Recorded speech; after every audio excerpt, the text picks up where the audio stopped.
तुमचे पण केस गळतात का? माझे पण केस प्रेग्नन्सी नंतर खूप गळत होते. मला तर वाटलं टक्कलच पडतोय की काय, पण मी हा मेहंदीचा उपाय केला आणि मला खूप जास्त फरक पडला. तुम्ही पण नक्की एकदा हा उपाय करून पहा घरच्या घरी. आता काय करायचं, मी मेहंदीसाठी कोरपड घेऊन गेले होते आणि चहापत्ती आणि कढीपत्ता हा पण लागेल आपल्याला. चहापत्ती घ्यायची, कढीपत्ता घ्यायचं, चांगलं पाणी उकळू द्यायचं आणि त्याचा अर्क निघू द्यायचा आणि तो मेहंदीत मिक्स करायचा. आता मेहंदी कशात मिक्स करायची तर लोखंडाच्या कढईत. लोखंडाची कढईच लागते याच्यासाठी.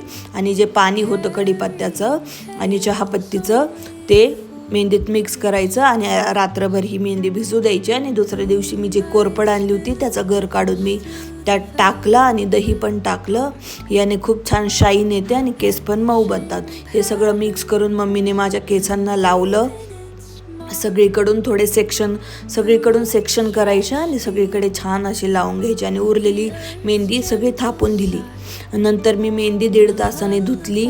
माझे केस मस्तपैकी मऊ सिल्की छान झाले होते आणि गळायला पण मला बऱ्यापैकी याने फरक जाणवला. तुम्ही पण नक्की करून पहा. असेच यूजफुल व्हिडिओ पाहत राहण्यासाठी माझ्या चॅनलला सबस्क्राईब नक्की करा आणि भेटूया पुढच्या मिनी ब्लॉगमध्ये. तोपर्यंत बाय.